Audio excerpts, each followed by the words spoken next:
Hello everyone, कैसे हैं आप लोग। आशा करते हैं आप लोग अच्छे से होंगे। देखिएगा, आज का टॉपिक है गति और वेग। गति और वेग में जितने न्यूमेरिकल्स होते हैं, जितने टाइप्स के न्यूमेरिकल बनते हैं आपके एग्जामिनेशन में, आप अगर रेलवे की तैयारी करते हो, ग्रुप डी की तैयारी करते हो, एनटीपीसी की तैयारी करते हो, जेई की तैयारी करते हो, ठीक है ना। मतलब रेलवे का कोई भी एग्जाम हो जिसमें फिजिक्स पूछा जाता हो, साइंस पूछा जाता हो, ठीक है ना, उसमें जो है ये वीडियो बहुत ही हेल्पफुल होने वाला है। और जितने टाइप्स के न्यूमेरिकल्स होते हैं बेसिकली, वो सारे टाइप्स को मैं कवर कर दूंगा क्वेश्चन के माध्यम से, ठीक है ना। तो चलिए स्टार्ट करते हैं। सबसे आसान तरीका मैं समझाऊंगा और वीडियो में बने रहिएगा, ठीक है। वीडियो को पूरा देखेंगे तो बिल्कुल आपको समझ में आ जाएगा। तो देखिएगा, आपके सामने न्यूमेरिकल्स क्वेश्चन लिखा है, टाइप 1 लिखा है, ठीक है। उसके बाद से ये समीकरण लिखा है। तो मैं आपको बताना चाहता हूं कि जो ये समीकरण है, ठीक है ना, देखिएगा मैं जो कहने जा रहा हूं बस सुनते रहिएगा, आपको बिल्कुल समझ में आ जाएगा।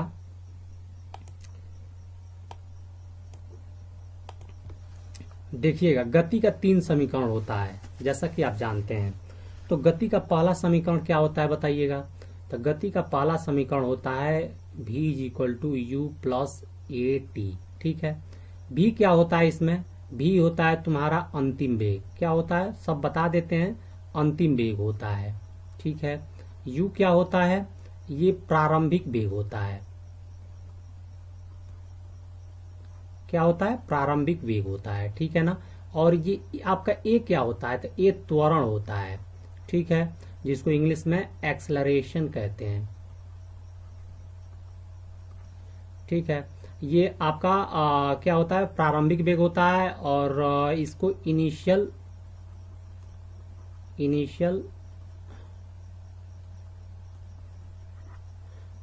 वेलोसिटी बोला जाता है। और ये आपका फाइनल वेलोसिटी है, फाइनल वेलोसिटी,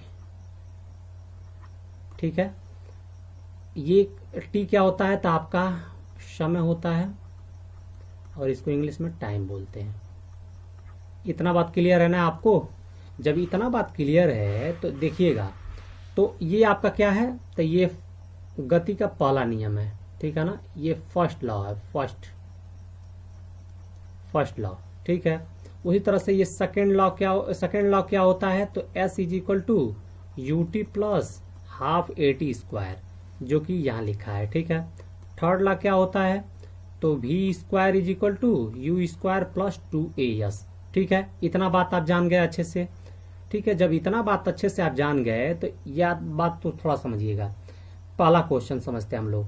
कह रहा है कि किसी वस्तु का नियत त्वरण 10 मीटर प्रति सेकंड स्क्वायर है तथा प्रारंभिक वेग 100 मीटर प्रति सेकंड है, कितने समय बाद उसका वेग दोगुना हो जाएगा।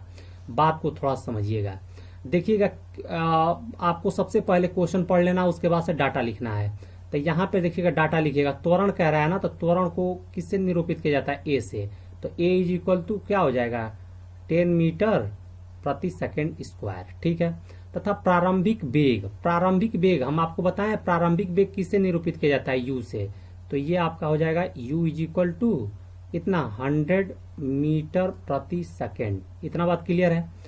अब कह रहा है कितने समय बाद, मतलब टाइम पूछ रहा है आपसे, ठीक है, टाइम पूछ रहा है। वेग दुगुना हो जाएगा, मतलब फाइनल वेलोसिटी दुगुना की बात कर रहा है। तो प्रारंभिक वेग क्या हो, 100 है, तो दुगुना हो जाएगा, तो अंतिम वेग कितना हो जाएगा, ये 200 मीटर प्रति सेकंड हो जाएगा। ये सारा आपके पास डाटा है। उसके बाद से देखिएगा, अब जो है ये डिसाइड करना है कि गति का फर्स्ट लॉ लगेगा, सेकंड लॉ लगेगा, कि थर्ड लॉ लगेगा। तो मैं आपको बताना चाहता हूं कि सीधा सिंपल समझ लीजिए कि आपके पास ए है, यू है, टी है, भी है, क्या नहीं है, एस नहीं है। देखिएगा, गति का सेकंड लॉ थर्ड लॉ में यहाँ पर भी एस है, यहाँ पर भी एस है, मतलब दूरी। तो ये देखिएगा, ये दोनों लॉ यहाँ पे नहीं लगेंगे, क्योंकि ये यहाँ पे इसमें पूरे डाटा में यस नहीं है हमारे पास। क्या है, भी है, यू है, ए है, टी है, मतलब फर्स्ट लॉ लगेगा। तो गति का पहला नियम लगेगा, क्या होता है, v = u + at होता है, ठीक है। बताओ, वैल्यू पुट करो। v की जगह पर क्या लिखोगे, 200 = u की जगह पर क्या लिखोगे, 100 प्लस a की जगह पर क्या लिखोगे, 10 × t तुमसे पूछ रहा है। अब तुम क्या करोगे, 100 को इधर लाओगे तो 200 में से 100 क्या हो जाएगा, माइनस हो जाएगा, तो केवल 100 हो जाएगा। और ये 10 इंटू टी हो जाएगा। 10 को इक्वल किधर लाओगे तो क्या हो जाएगा, ये कट के 10 हो जाएगा इज इक्वल टू टी, और फिर तुम लिखोगे answer T is equal to 10 second, 10 second. ठीक है, तो ये आपका आंसर हो जाएगा 10 सेकेंड। ठीक है ना, कितने समय बाद वेग दुगुना हो जाएगा, 10 सेकेंड बाद। ठीक, इतना बात क्लियर है, इतना बात क्लियर है ना। तो चलिए अगला क्वेश्चन की तरफ हम लोग बढ़ते हैं। देखिएगा, बात को थोड़ा समझिएगा, मैं जो कहने जा रहा हूं ना ध्यान समझिएगा, बिल्कुल समझ में आ जाएगा आपको साइंस आज।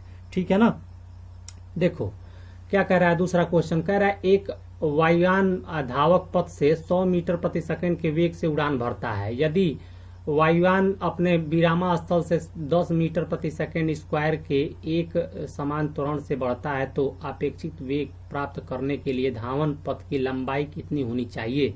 लंबाई पूछ रहा है, मतलब एस पूछ रहा है। ठीक है, तो देखो कह रहा है कि धावन पथ से 100 मीटर प्रति सेकंड की वेग से उड़ान भरता है और विरामा स्थल से, तो इसका मतलब ये है, देखिएगा डाटा कैसे हम लिख रहे हैं, इसका मतलब ये है कि प्रारंभिक वेग u इज इक्वल टू 0 रहा होगा। ठीक है, और आपका फाइनल वेग क्या रहा होगा बताइएगा, अंतिम वेग, तो अंतिम वेग है 100 मीटर प्रति सेकेंड। क्लियर है।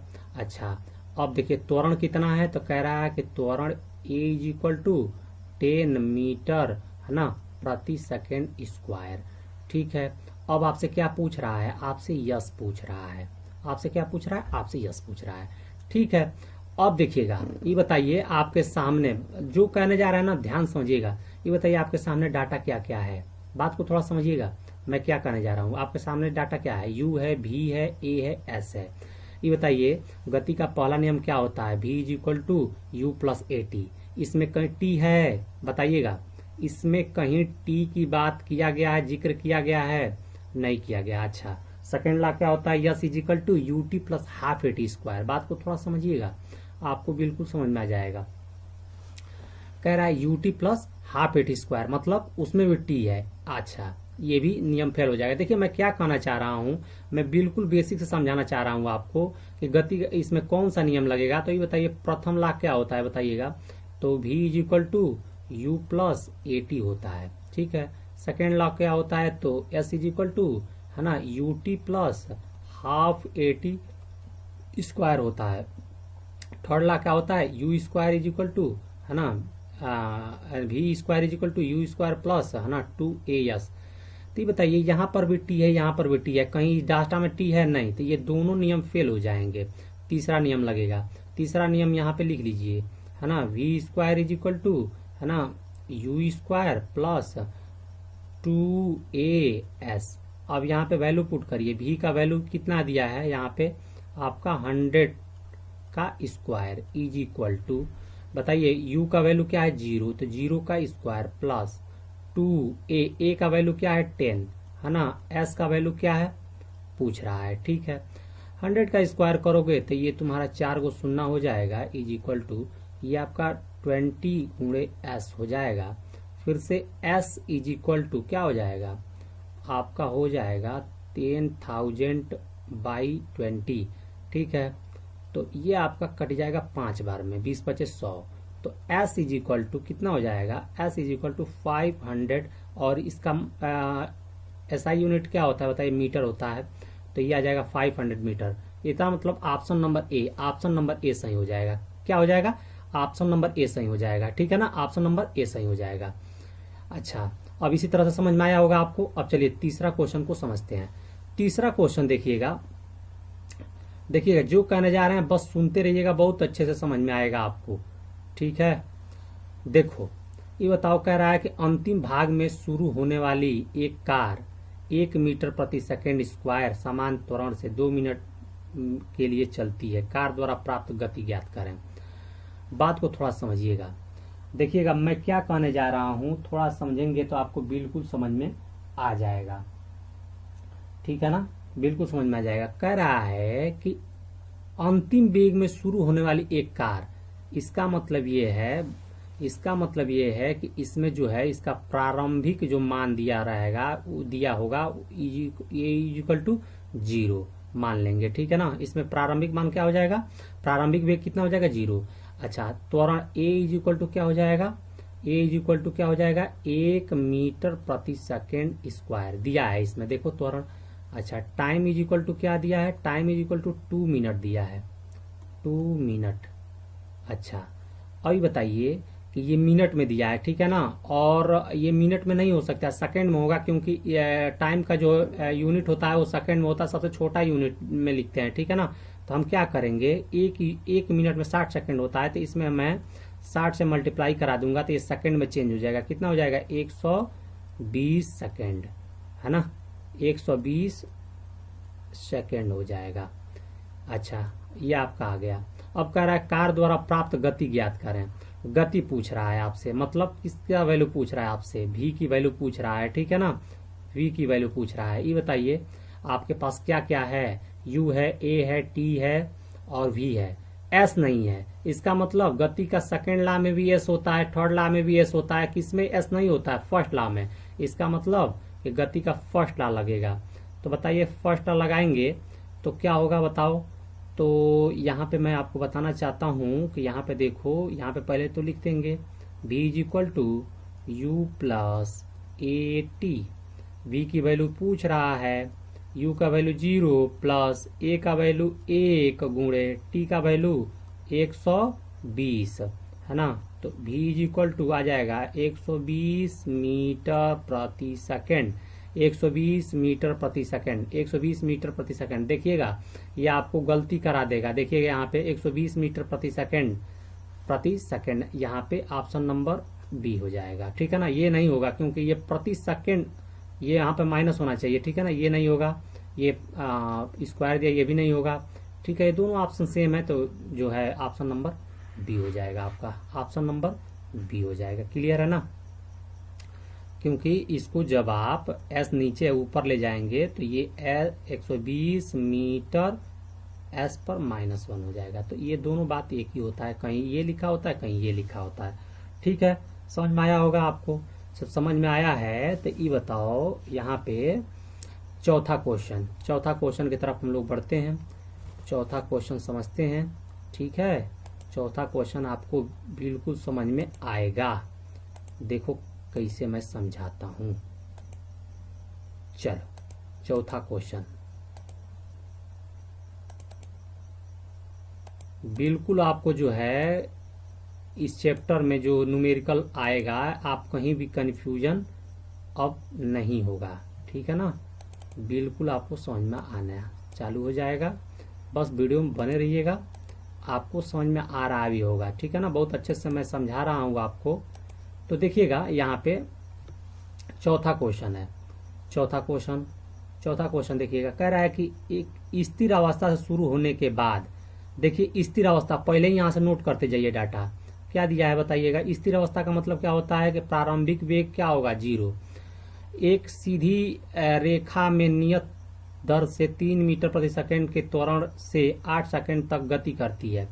तो a इज इक्वल टू क्या हो जाएगा 3 मीटर प्रति सेकेंड स्क्वायर, ठीक है। Time is equal t is equal to क्या हो जाएगा 8, है ना, सेकेंड, ठीक है। अब कह रहा है इस समय के दौरान नाव द्वारा चली गई कुल दूरी का मतलब s पूछ रहा है आपसे, s पूछ रहा है, ठीक है।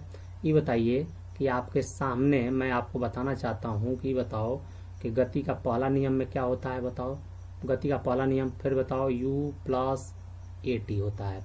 गति का दूसरा नियम s is equal to U T plus half A T square होता है। तीसरा क्या होता है ये आपका v square is equal to u square plus 2as होता है। तो ये बताइए इसमें कहीं v है नहीं, तो गति का पहला और तीसरा में v होता है और v इसमें कहीं डाटा नहीं है, ठीक है ना। तो इसका मतलब गति का सेकेंड लॉ लगेगा, लगा दो तो क्या होता है बताओ।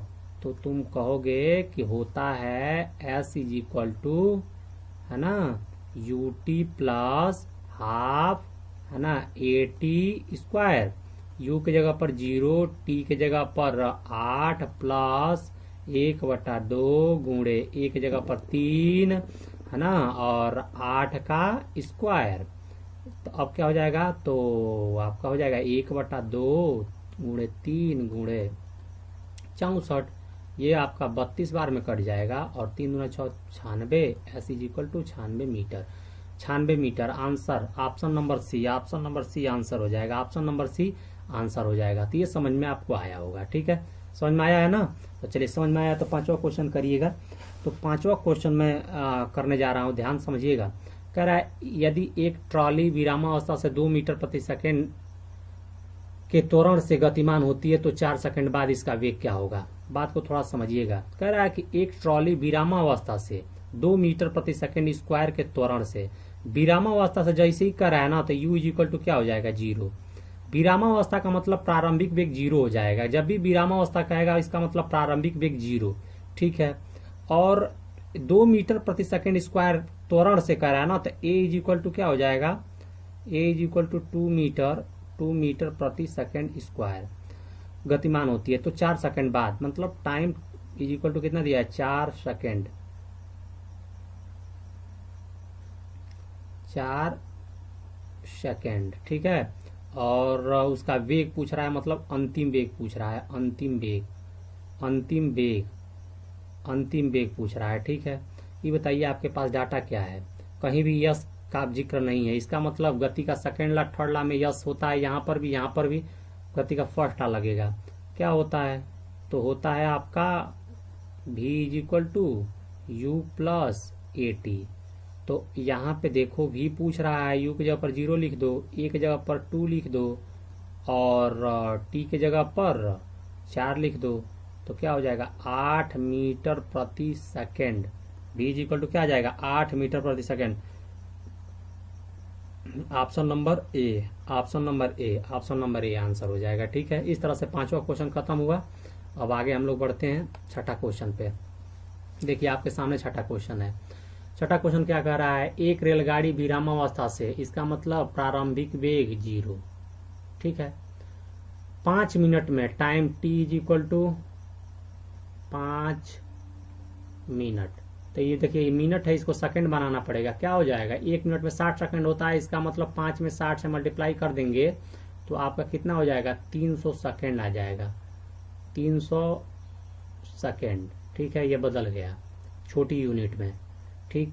अब क्या कह रहा है कि उसकी गति, मतलब अंतिम वेग 90 किलोमीटर प्रति घंटा है, ठीक है। तो इसको भी चेंज कर दो, छोटी यूनिट में मीटर प्रति सेकंड में चेंज कर दो। तो तुम जानते हो कि 18 है ना, 90 जब किलोमीटर प्रति घंटा को मीटर प्रति सेकंड में बदलना होता है तो 5/18 से मल्टीप्लाई कर देते हैं, ठीक है ना। जब यहाँ पे याद कर लो, तुम लिखवा दे रहे हैं, किलोमीटर प्रति घंटा से जब चेंज करोगे मीटर प्रति सेकंड में ना, तो क्या करना होता है 5/18 से गुणा कर किया जाता है, ठीक है।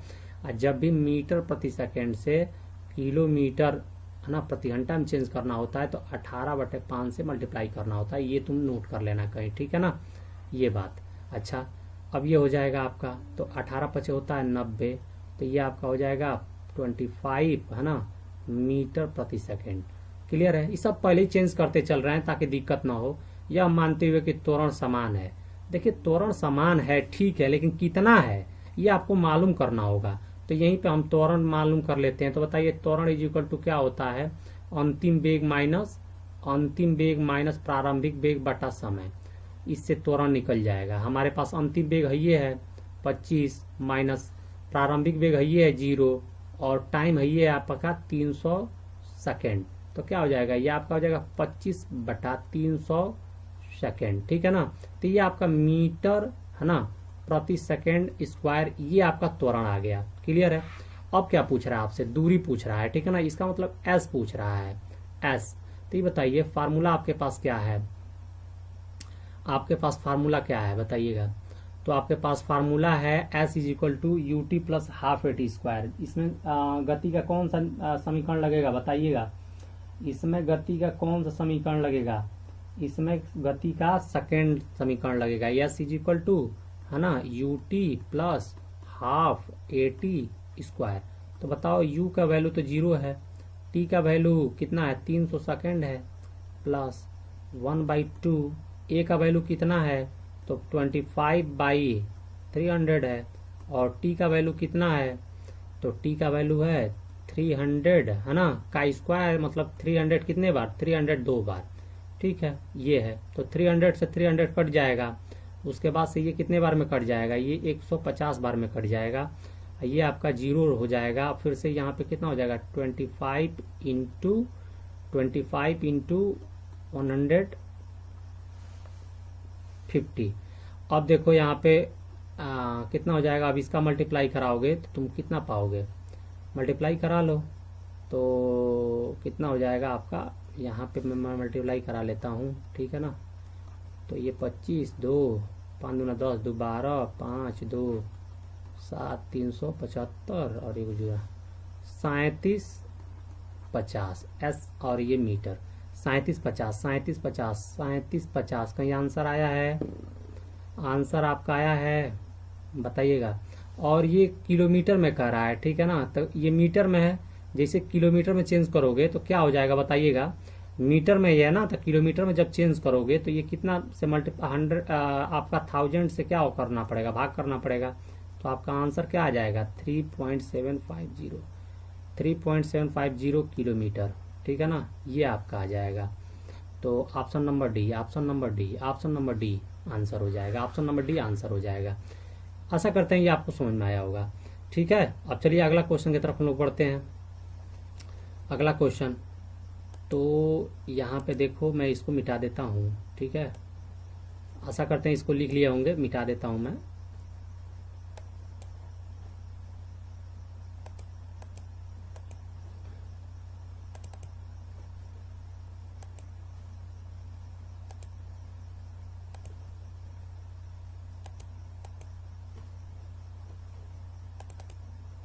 चलो अगला क्वेश्चन क्या कह रहा है, एक वस्तु स्थिर स्थिति से आरंभ होकर 4 मीटर प्रति वर्ग सेकंड से निरंतर त्वरण से स्थानांतरित होती है। कह रहा है कि स्थिर स्थिति से, इसका मतलब ये है कि आपके सामने देखिए इंडिकेट कर रहा है डाटा क्या, तो प्रारंभिक वेग 0, ठीक है, 4 मीटर प्रति सेकंड 4 मीटर प्रति वर्ग सेकंड निरंतर त्वरण मतलब a is equal to 4 metre प्रति सेकंड स्क्वायर त्वरण से स्थानांतरित होती है।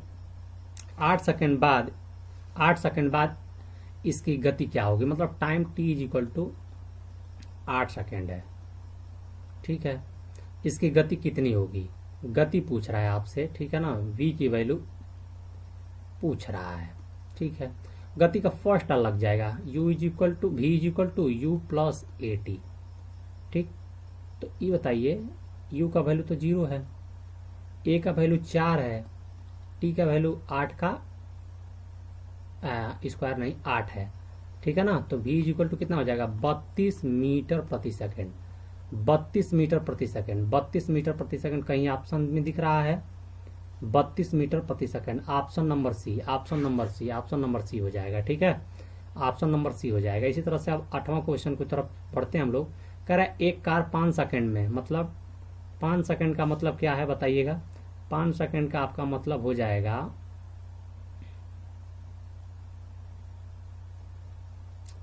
5 सेकंड का मतलब हुआ कि time t is equal to 5 second, ठीक। 1 मीटर प्रति सेकंड स्क्वायर के एक समान त्वरण से, मतलब a is equal to 1 metre प्रति सेकंड स्क्वायर त्वरण से चलकर, है ना, से चलकर 5 मीटर प्रति सेकंड से 10 मीटर प्रति की गति से चल रही है। इसका मतलब ये 5 मीटर प्रति सेकंड से 10 मीटर प्रति सेकंड की गति से चल रही है। इसका मतलब ये है कि इसका प्रारंभिक वेग जो होगा वो 5 मीटर प्रति सेकंड और अंतिम वेग कितना होगा 10 मीटर प्रति सेकंड की गति से चल रही है। इस समय में कार द्वारा चली गई दूरी ज्ञात करिए, मतलब s की वैल्यू पूछ रहा है, s की वैल्यू पूछ रहा है, ठीक है। अच्छा ये बताइए इसमें कौन सा नियम लगेगा, तो इसमें गति का सेकंड ना लगेगा। क्या होता है s is equal to U T plus half A T square, ठीक है। u का वैल्यू क्या है 5 है, t का वैल्यू क्या है 5 है प्लस 1/2। ए का वैल्यू क्या है 1 है, टी का वैल्यू क्या है 5 का स्क्वायर, 5 है तो 5 का स्क्वायर। ठीक है, इतना बात आपको क्लियर है। जब इतना क्लियर है तो ये बताना कि ये आपका हो जाएगा 25 प्लस ये आपका हो जाएगा 25/2। तो बताइएगा ये आपका हो जाएगा 25 प्लस ये हो जाएगा आपका 12.5। ठीक है, और जब इसको ऐड करेंगे तो कितना हो जाएगा, ये आपका हो जाएगा 37.5। और एस पूछ रहा है ना तो ये मीटर में होगा 37.5। ठीक है ना, 5 2 7 2 1 3। हाँ, option number B, option number B सही हो जाएगा, ऑप्शन नंबर बी सही हो जाएगा, ऑप्शन नंबर बी सही हो जाएगा। ठीक है, अब चलिए 9वां क्वेश्चन की तरफ हम लोग बढ़ते हैं और 9वां क्वेश्चन को ध्यान समझते हैं। आशा करते हैं कि लिख लिए होंगे, तो इसको मिटाने जा रहा हूं मैं। इसको लिख लिए हैं तो मिटाने जा रहा हूं, इसको पॉज करके आप लिख लीजिएगा, या मैं इसको साइड में कहीं कर सकता हूं छोटा करके। देखो यहाँ पे मैं इसको साइड करके इस तरह से इसको मैं छोटा करके आप लोगों के लिए कर दे रहा हूं। ठीक है, छोटा हो जाएगा।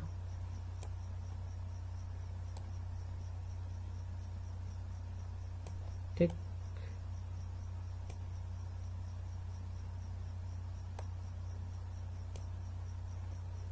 चलो अब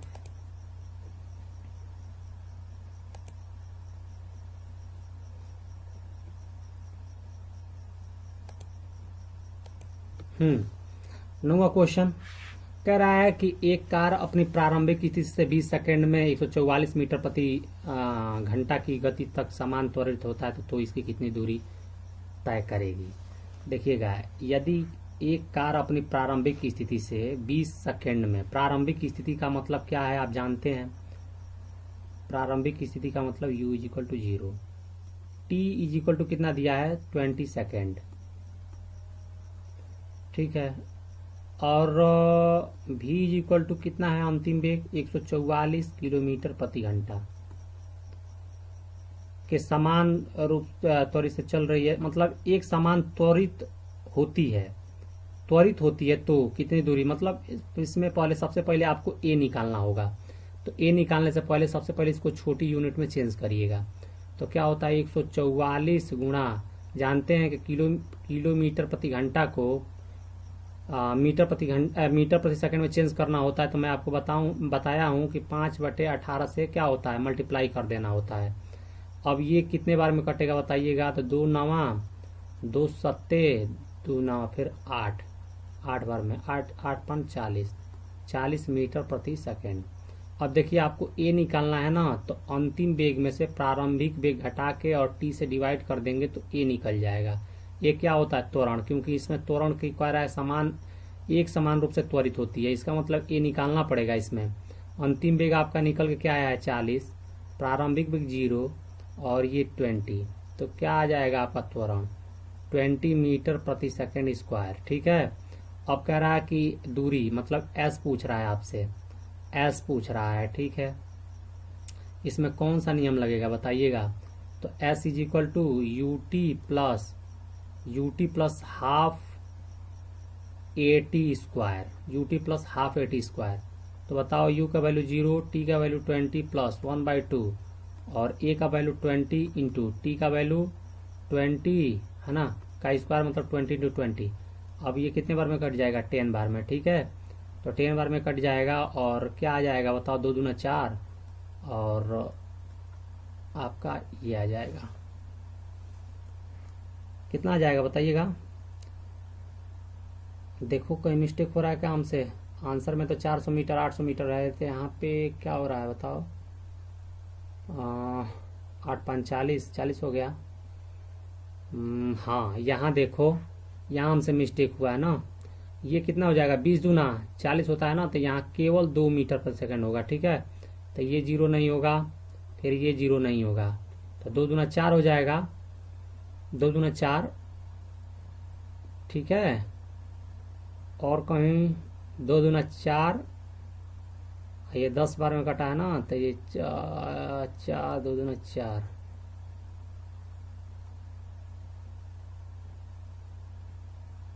ये सही है। फिर से यू टी, तो ये सही है। 1/2 ए की जगह पर 2। अच्छा हाँ, यहाँ देखो ये सही है, ए की जगह पर केवल 2 होगा, यहाँ 20 सही है। अब देखो ये 2 से 2 कट जाएगा और 2 2 जा 4 और 2 0, अब आ जाएगा ये आपका मीटर। तो ये आपका आ जाएगा 400 मीटर, ठीक है ना, ये आपका आ जाएगा 400 मीटर, ये आ गया आपका, ठीक है ना। तो आशा करते हैं आपको समझ में आया होगा। अब इसको मिटा देते हैं, इसको मिटा देते हैं। चलिए 10वां क्वेश्चन को समझते हैं।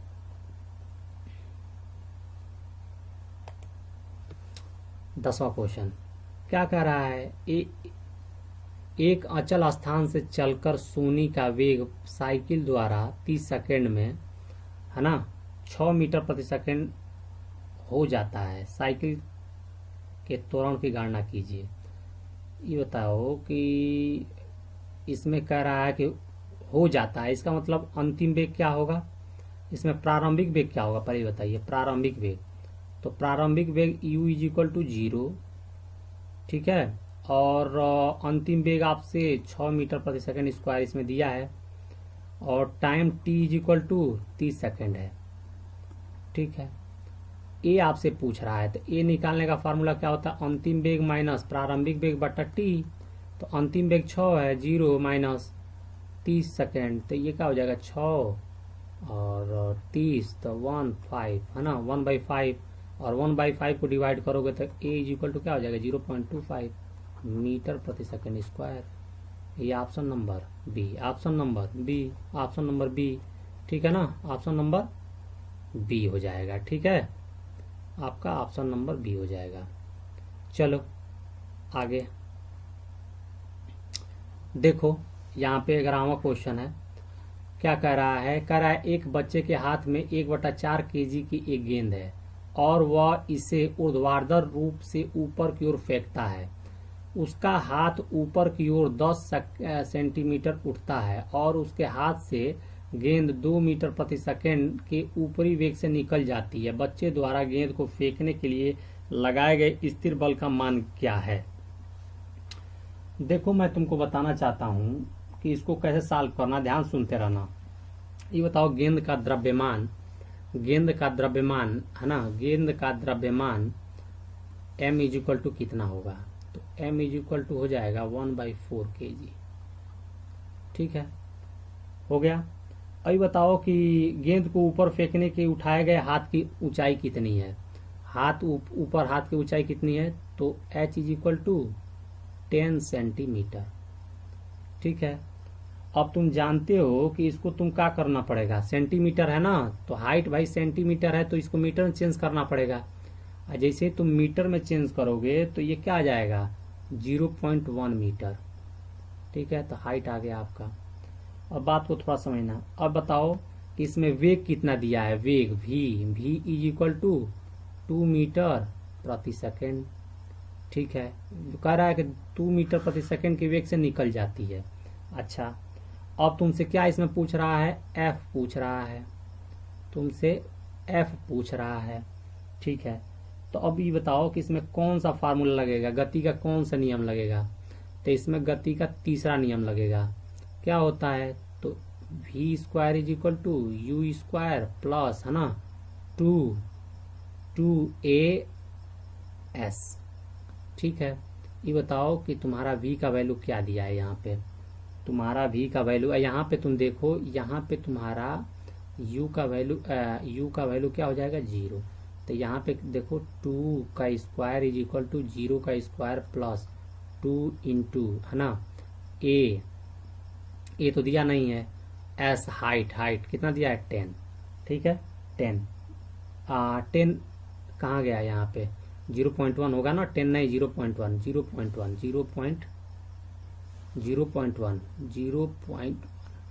अब इसको सॉल्व कर लो, तो ये हो जाए 4, है ना, ये हो जाएगा 0.1 0.2 इंटू ए, जब इसको सॉल्व इधर लाओगे तो क्या हो जाएगा 0.2 इज इक्वल टू ए, फिर इसको सॉल्व करो तो ऊपर हो जाएगा 42 इज इक्वल टू ए, फिर a is equal to 20 metre प्रति सेकेंड स्क्वायर।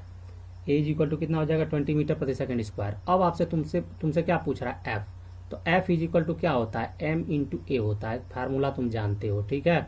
एम का वैल्यू बताओ क्या दिया है, तो 1/4 दिया है, कितना दिया है 1/4, और ए का वैल्यू कितना दिया है 20, अभी लाए हैं यहाँ पे 20, तो ये कितना हो जाएगा 5 न्यूटन हो जाएगा, कितना हो जाएगा 5 Newton, 5 Newton, 5 Newton. Option number D, option number D, option number D हो जाएगा, ठीक है ना, ऑप्शन नंबर डी इसका आंसर हो जाएगा।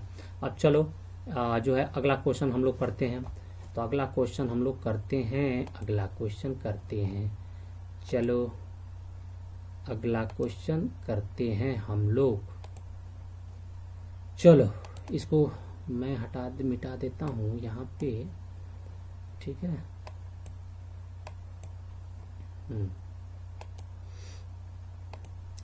देख लेना पीछे, ये आपका सॉल्यूशन है, ठीक है ना, यहाँ पे। अब इसका अगला क्वेश्चन हम 12वां क्वेश्चन यहाँ पे सॉल्व करने जा रहे हैं।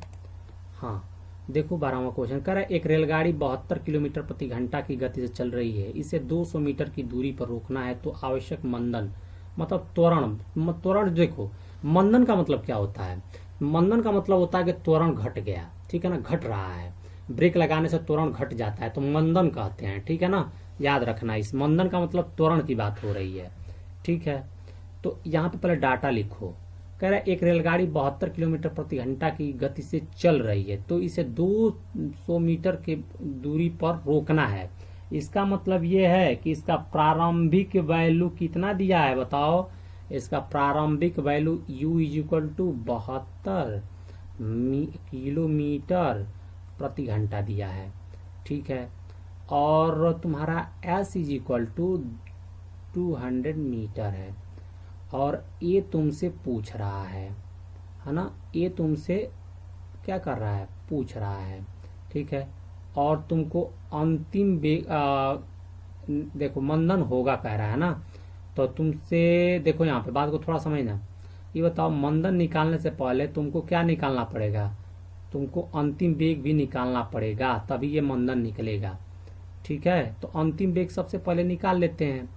देखो अंतिम वेग कैसे निकलेगा, कैसे निकलेगा बताओ, तो आपका सामने या इस तरह भी किया जा सकता है कि अंतिम वेग यहाँ पे क्या है, अंतिम वेग यहाँ पे आपका 0 है, ठीक है ना, अंतिम वेग क्या है यहाँ पे 0 है, तो यहाँ पे 0 अंतिम वेग है, तो इसका बताओ अब इसमें कौन सा फार्मूला लगेगा, तुमको क्या चाहिए, तुमको ए चाहिए ना, तो सबसे पहले क्या करोगे तुम, सबसे पहले इसको u is equal to 72 kilometre प्रति घंटा है ना, तो इसको चेंज कर दो मीटर प्रति सेकंड में। तुम जानते हो कि 72 मीटर प्रति सेकंड में चेंज करने के लिए 5/18 से मल्टीप्लाई करना होता है, और 18 चौक कितना होता है 72, ये होता है 5 चौक 20 मीटर प्रति सेकंड, ठीक, इतना बात क्लियर है ना, ये आ गया है आपका। उसके बाद से आपका फार्मूला लगा दो, क्या होता है v square is equal to u square plus है ना 2as, ठीक। अब सुन लो, अब देखो यहाँ पे इसका वैल्यू पुट कर लो, 0 का स्क्वायर इज इक्वल टू यहाँ पे कितना आ जाएगा 20 है ना का स्क्वायर प्लस 2a, ए तुमसे क्या कर रहा है, यहाँ पे तुमसे पूछ रहा है ना ए, तो ए रहने दो, s की वैल्यू 200, अब यहाँ पे क्या हो जाएगा, ये आपका 400 प्लस ये आपका 400 है ना इंटू ए, इसको इधर लाओगे तो ये हो जाएगा आपका -400 बाई है ना 400, इसको इधर लाओगे तो मतलब ये इंटू में है ना, तो इसको इधर लाओगे तो ये हो जाएगा, कट के क्या हो जाएगा -1, ए इज इक्वल टू आ जाएगा, मतलब ए इज इक्वल टू -1 मीटर प्रति सेकेंड स्क्वायर, -1 मीटर प्रति सेकेंड स्क्वायर, -1 मीटर प्रति सेकेंड स्क्वायर, -1 मीटर प्रति सेकेंड स्क्वायर, और ऑप्शन नंबर ए सही है, क्योंकि हम मंदन को आंसर लिखते समय क्या किया जाता है, माइनस को नहीं लिखा जाता है, ठीक है ना, माइनस को नहीं लिखा जाता। ऑप्शन नंबर ए, ऑप्शन नंबर ए, ऑप्शन नंबर ए हो जाएगा आपका राइट आंसर। ऑप्शन नंबर ए हो जाएगा आपका राइट आंसर। समझ में आया आपको? बोलिएगा, समझ में आया कि नहीं? आ गया ना? चलिए अब देखिएगा यहाँ पे अब जो है 13वां क्वेश्चन को देखिएगा। 13वां क्वेश्चन कह रहा है कि विरामावस्था से 2 मीटर प्रति सेकेंड, तो इसका मतलब ये है कि u इज इक्वल टू 0, फिर से a is equal to 2 metre प्रति सेकेंड स्क्वायर, है ना, और 2 सेकेंड में time t is equal to 2 second. तय की गई दूरी s पूछ रहा है आपसे, s s s s। अब बताओ इसमें कौन सा फार्मूला लगेगा, बताना इसमें कौन सा फार्मूला लगेगा आपका। तो आपका लगेगा s is equal to ut plus half at square. तो u की जगह पर 0, t की जगह पर 2 प्लस 1/2, a की जगह पर 2, t की जगह पर 2 का स्क्वायर।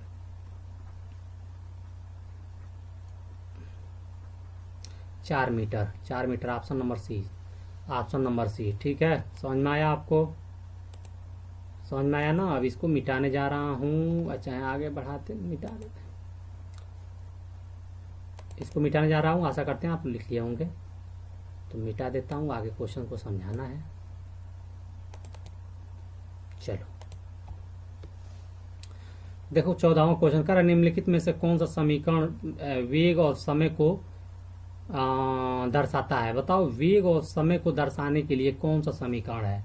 वेग और समय को दर्शाने के लिए कौन सा समीकरण है? Option number C, option number C, option number C. यही आपको क्या करता है, वेग और समय को दर्शाता है। ठीक है ना, यही आपको क्या करता है, वेग और समय को दर्शाता है। ठीक है, अच्छा अभी बताइए कि ये किसको दर्शाता है, बताइएगा।